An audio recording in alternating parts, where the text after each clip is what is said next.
Many people use the Hebrew word for God, Elohim, to prove that God is more than one person or a trinity. Here is an example of that.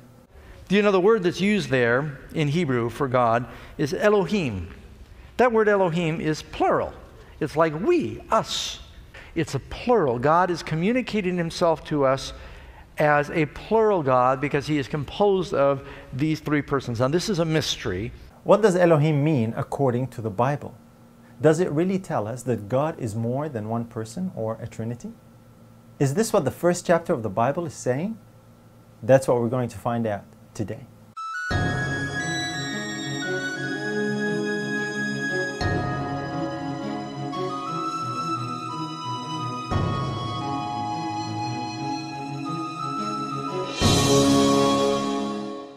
Hi everyone, my name is Nader Mansour and welcome to Prove All Things, where we explore current issues and questions in light of the Bible. The very first chapter in the Bible, to many people, is proof that God is a Trinity. The reason is the Hebrew word for God used there, Elohim.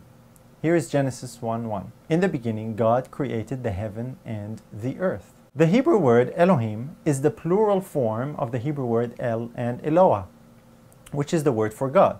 Because it is plural, it is claimed that this signifies that God is some kind of a plurality, most popularly the Trinity. Is the Trinity in Genesis 1? What is the meaning of Elohim? And does it only have a plural meaning? The answer is no. Here is how Brown Driver Briggs' Hebrew lexicon defines it: as plural when referring to rulers, judges, divine ones, angels, and gods. That's the meaning many people read in Genesis 1. That it's referring to a plurality, that God is more than one.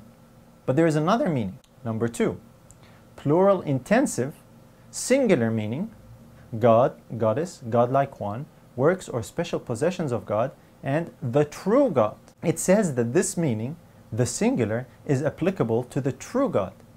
Most times Elohim refers to the true God and other times to the gods of the heathen. Even though it is a plural word, it does have a singular meaning. The context and grammar in Genesis 1:1 is clear that it is singular in meaning. This is self-evident from the fact that the verb created, in Hebrew bara, is in the singular. Thus it denotes greatness and majesty rather than plurality. There are many examples of how the plural Elohim can be used to convey a singular meaning. In Exodus 7:1, God actually calls Moses Elohim. And the Lord said unto Moses, See, I have made thee a god to Pharaoh, and Aaron thy brother shall be thy prophet. Why would God use the plural word Elohim when talking about Moses? It's pretty obvious that Moses was not more than one person. God was going to magnify Moses in the eyes of Pharaoh. Here's how Exodus 11:3 puts it. Moreover, the man Moses was very great in the land of Egypt, in the sight of Pharaoh's servants, and in the sight of the people. That was because God made him Elohim to Pharaoh.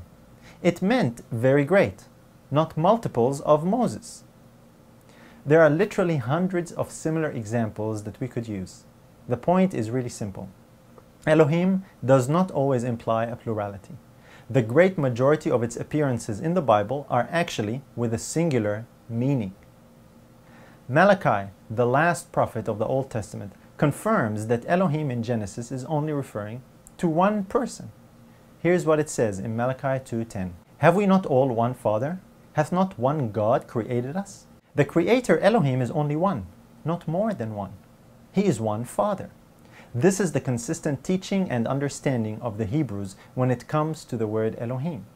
When it comes to the true God, it is always, without a single exception, singular in meaning, denoting supreme greatness and majesty. Someone might say, but it has to be more than one because God says us in Genesis. That means there's more than one. This is the plurality of God. This is the Trinity. Here it is in Genesis 1:26. And God said, let us make man in our image after our likeness. Let's just stop and think for a minute. When a speaker says us, it doesn't mean he is more than one, but it does mean that he is addressing someone else. Malachi said that the one Elohim is one Father. It was the Father speaking to someone when he said, let us make man. Who he is speaking to is listening to what's being said by Elohim. He's not talking at the same time. He's not saying the same thing. So the question is, who was Elohim, the Father, talking to? The Bible gives us the answer.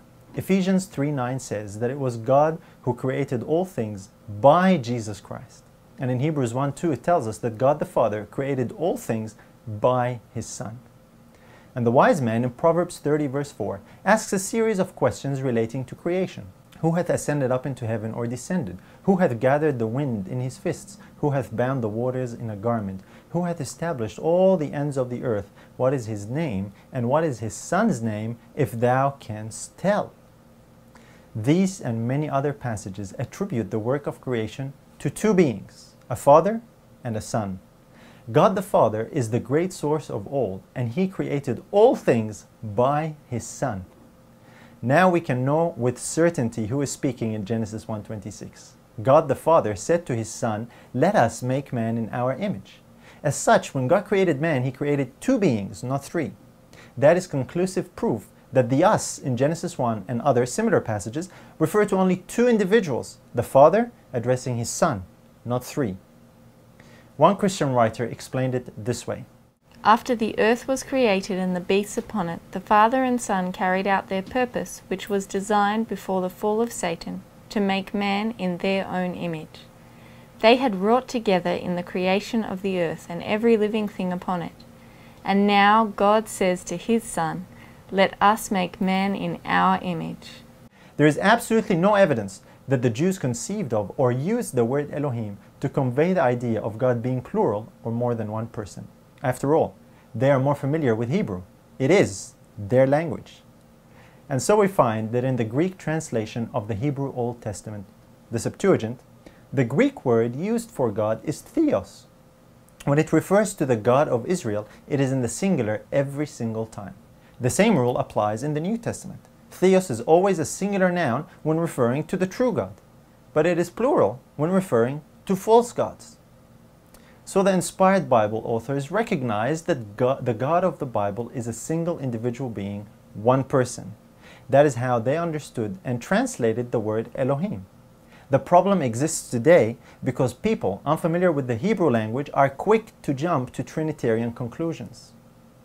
It is common knowledge today for those who are familiar with Hebrew that the word Elohim does not even hint at a plurality of God or a Trinity. Here it is from Smith's Bible Dictionary.